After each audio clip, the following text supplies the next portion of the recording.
Барлықтарыңа сәлем оқушылар. Сендермен бірге Теміржан ағай, FM онлайн. Бүгін қарастыратын тақырыбымыз физиканың фундаменті, негізі, динамика тақырыбы. Білетіндеріндей, біз кинематика тақырыбында денелердің қалай қозғалады деген сұрақтарына жауап беретінбіз. Яғни жылдамдығы, жолы, уақыты деген сияқты. Нақты бұл жерде денелер не үшін қозғалады деген сұрақтарға жауап береміз. Яғни дене негізінде қозғалған кезде белгілі бір күштің әсерінен қозғалып бастайды. Яғни динамика тақырыбы сол нақты күштерді зерттейді. Яғни дене не үшін қозғалады, қалай қозғалады деген тақырыптар уже осы жерде толығымен зерттелетін болады. Енді давайте көрейік. Бізде көріп тұрғандарындай күш туралы жаңа ғана сөз қозғадық. Енді давайте күштің қандай түрлері бар, күш деген не екенін қарастырайық. Күш материалдық нүктеге немесе денеге басқа денелер немесе өрістер тарапынан болатын бір механикалық әсердің өлшемі дейді. Яғни бір дененің екінші денеге әсері. Бірақ сондай әсердің екі түрі бар бізде. Бірінші әсер ол бізде жанасу күші, екіншісі өріс күші. Жанасу күшінде көріп тұрғандарындай дене мен дене физикалық түрде бір-бірлерімен байланысу керек. Ал өріс күшінде физикалық түрмен байланысу маңызды емес. Яғни ол бізде магнит, жердің айды тартуы, яғни планеталардың бір-бірлерін тартуы, сондай бір әсердің екі түрі бар екен бізде. Жақсы, енді сол әсерлердің түрлерін нақты біз қайсысын бүгін танысамыз, сол бізде жанасу күштері. Соларды енді ары қарай зерттеп көрейік. Бірақ қазір біз ең алдымен не жасаймыз? Қазір біз динамикаға керекті негізгі терминологиялармен танысамыз. Ең бірінші терминология керекті ол бізде инерция. Инерция негізі барлығы ойлайды, инерцияны жай автобуста кетіп бара жатырмын, мен тоқтадым, автобус тоқтаса мен алға қарай кетем, автобус газды басып артқа қарай кетем деп ойлайды. Бірақ негізінде инерцияның тұжырымдауы, түсіндірілуі кішкене басқашалау. Қарап отқандарындай, бізде екінші фотода бір жаңа дененің қорап деп есептейік. Қораптың ішінде доп бар, доп қораптың артқы оң жағында тұр. Әр кадрды түсірген. Енді әр кадрды түсірген кезде қорап оңға қарай бұрылып бара жатыр, бірақ доп не істеп отыр? Доп өзінің бастапқы орнын сақтап жатыр. Міне, инерция деген негізі осы. Яғни дененің өзінің бастапқы орнын сақтап қалуға тырысуы, бұл оказывается инерция деп аталады екен. Инерция деп аталады, яғни бастапқы орнын сақтап қалуға тырысуы, немесе өзінің тұрақты жылдамдығын сақтап қалуға тырысуы. Тағы да автобустың мысалын алайық. Автобус жүріп бара жатыр 80 км сағатпен. Сосын ол 80 км сағатпен жүріп бара жатқаннан кейін ішіндегі сенің де жылдамдығың 80 км сағатқа тең. Автобус тоқтаған кезде, немесе тормозды басқан кезде сен не істейді? Автобус тоқтайды да өзінің жылдамдығын азайтады, бірақ сенің жылдамдығың әлі 80 км сағат қой. Сол үшін де сен не істейсің? Алға қарай жылжып бастайсың. Инерцияның негізгі түсіндірілуі осы, яғни дененің бастапқы орнын сақтап қалуға тырысуы, немесе өзінің бастапқы жылдамдығын сақтап қалуға тырысуы.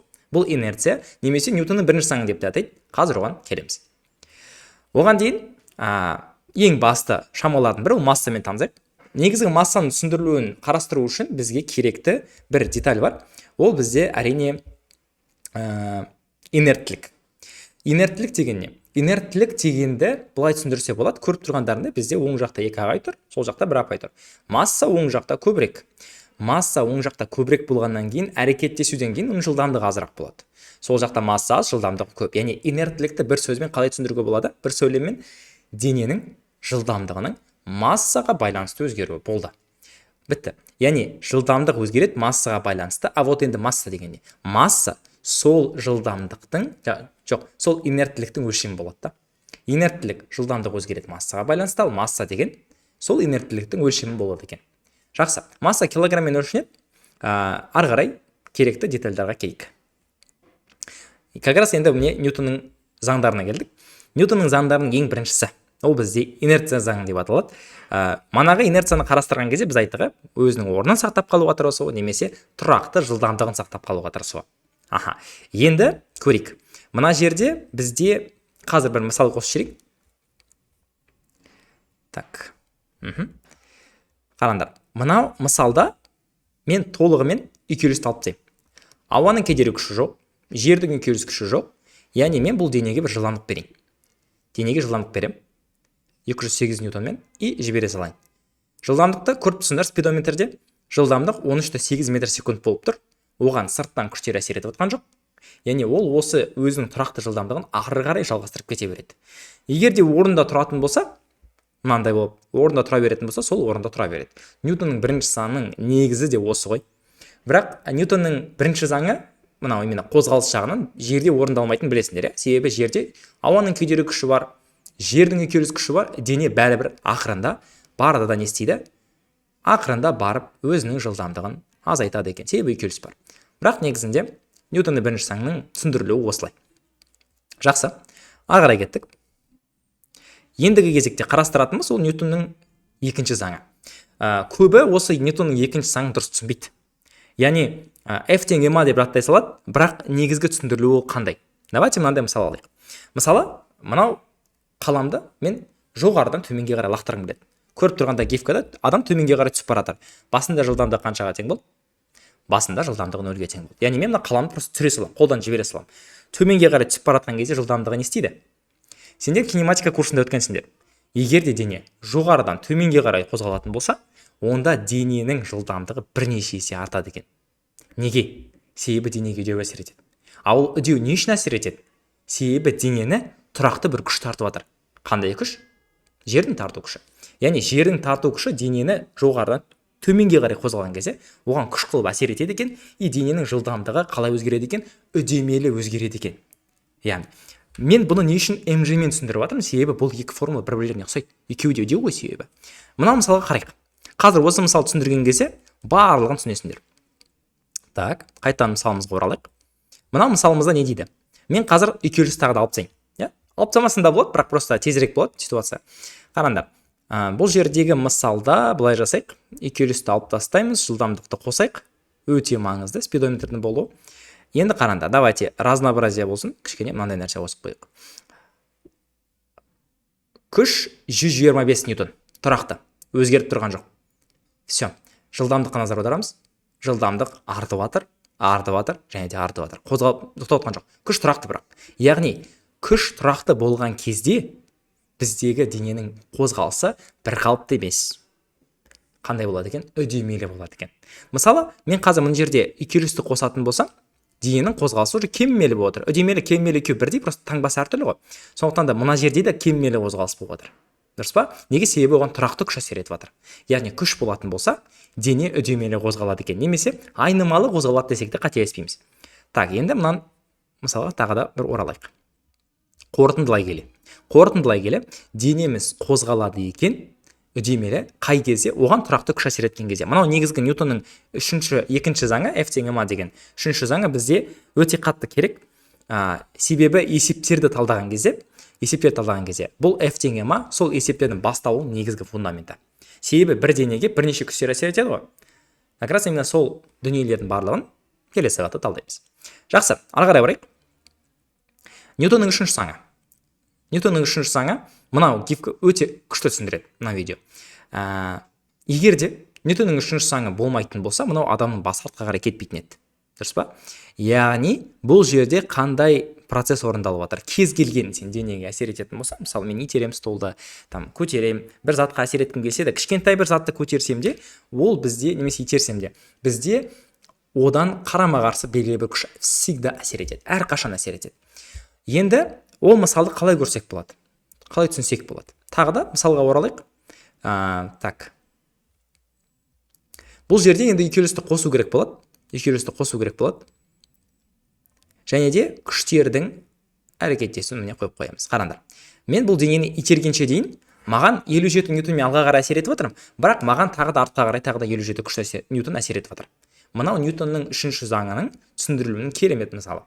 Сондықтан да жаттап жүрейік. Денеге сен қандай күшпен әсер етсең, саған қарама-қарсы векторы қарама-қарсы бағытта дәл сондай күш әсер етеді екен, достар.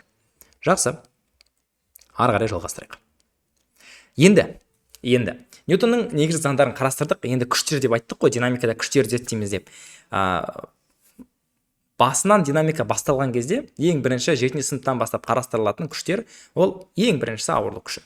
Ауырлық күші әрқашанда денеге төменге қарай әсер етеді, немесе жер бар ғой, жердің центріне әрқашанда әсер етеді. Төменге қарай әсер етеді деп қарастыра берсек болады. Оны есепте суретін салған кезде, міне, мен әдейі қызылмен стрелкамен төменге қарай белгілеп қойдым. Әрқашанда төменге қарай стрелкамен әсер етеді. Формуласы F тең M көбейтілген G. F тең ең көп реттелген жағы. M деген жаңағы масса, G деген еркін түсу үдеуі. Еркін түсу үдеуін сендер кинематика тақырыбында өткенсіңдер. Ол тұрақты шама 9,8 немесе 10-ға тең. Яғни осындай жаңағы Ньютонның екінші заңы бұл жерде орындалады екен, себебі тұрақты күшпен төменге қарай әсер етеді. Жақсы. Бұған әлі детально келіп отырамыз, және де денені жоғары лақтырса да, дене орнында тұрса да, оған ауырлық күші төменге қарай әсер етіп тұра береді. Ары қарай кеттік. Келесі тіректің реакция күші. Тіректің реакция күші көріп тұрғандарында бізде жаңағы дененің табанынан жоғары қарай әсер етеді. Бұны былай айтқан кезде так, мына жерде мен жаза аламын ба? Жазалады екен. Не үшін қояды? Мен бұл жерге суретін салып қойып жіберейік. Денеге, білесіңдер, ортадан төменге қарай жаңа айттық, ауырлық күші әсер етеді дедік, ауырлық күші әсер етеді. Бұл ауырлық күші осы қалыпта қалады, бірақ бұл дене төменге қарай түсіп кетпейді. Не үшін түспейді? Себебі оның астында табанында бір зат тұр. Дұрыс па? Сол зат негізі ол да күш қой. Ауырлық күшіне қарама қарсы әсер ететін. Бұл жерде тіректің реакция күші мен ауырлық күшінің мәндері бір-бірлеріне тең болып тұр.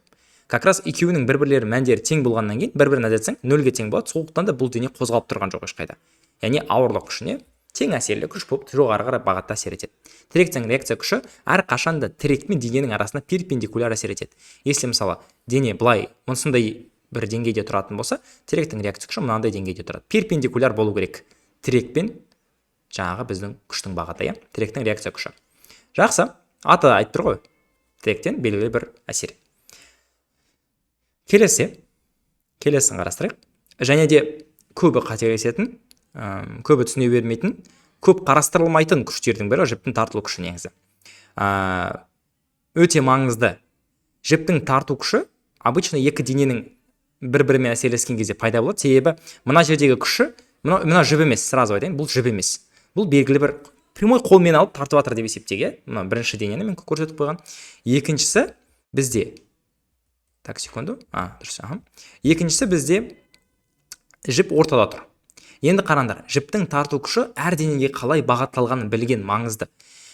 Қараңдар. Давайте мына бірінші дене үшін жіп қалай әсер ететінін қарастырайық. Бірінші дене. Ол қалай әсер етіп жатыр? Ол бізде денеге не істейді? Алға қарай. Яғни денеміз алға қарай қозғалады. Неге? Себебі оны жіп тартып жатыр ғой. Сондықтан жіптің тарту күші оңға қарай бағытталады. Одан ары қарай кеттік. Жіп мынау дене, екінші денеге. Жіп қарама-қарсы бағытта әсер етеді. Неге? Себебі дене алға қарай қозғалғысы келеді, бірақ жіп оған не істеп жатыр? Кедергі жасап жатыр. Иә?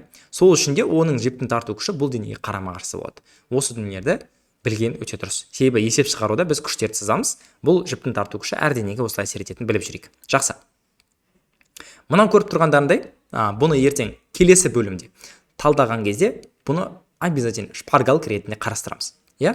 Мынау дене бір орында тұрған кездегісі, бұл денеге екі жақтан күштер әсер еткен кездегісі, иә?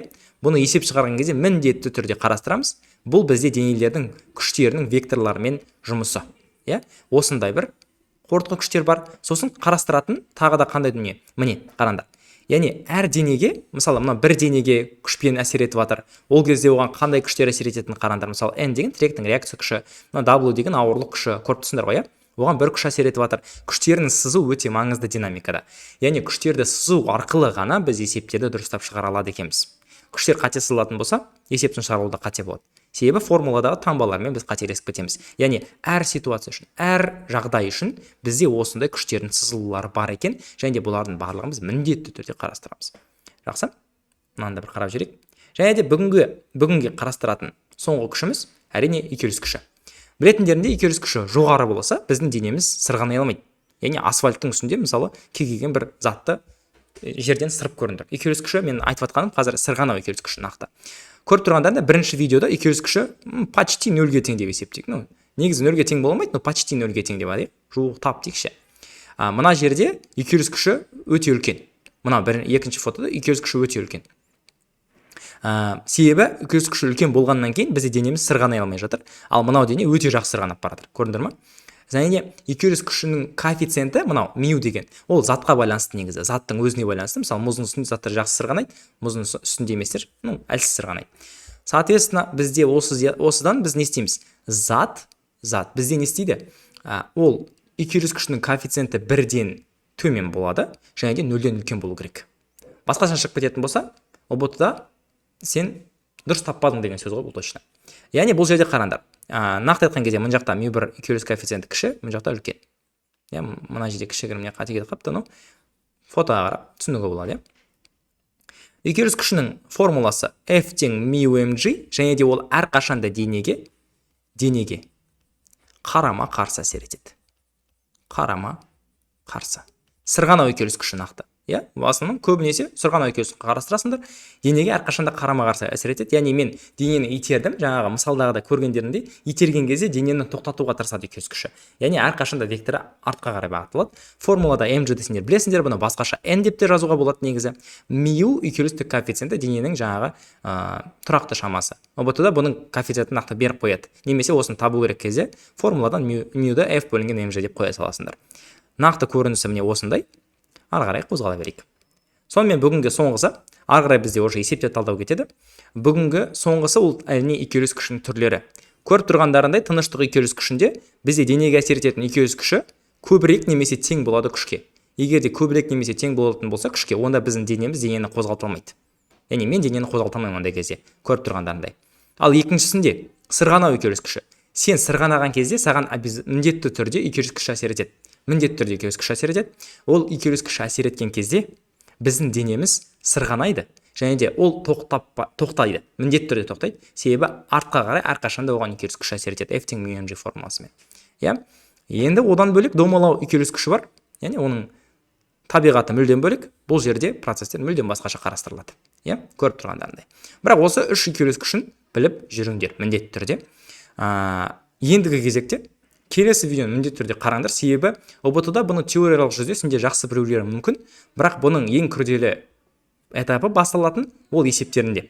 Яғни бұл жерде градустар қосылуы мүмкін, дене екі бағытта қозғалуы мүмкін деген сияқты бірнеше күштер қосылуы мүмкін. Сол моменттердің барлығын ескере отыра біз не істейміз? Осы есептердің барлығын талдайтын боламыз. Бүгінгі сабақ осымен аяқталды. Көргендеріңе көп рахмет. FM онлайнға тіркеліңдер.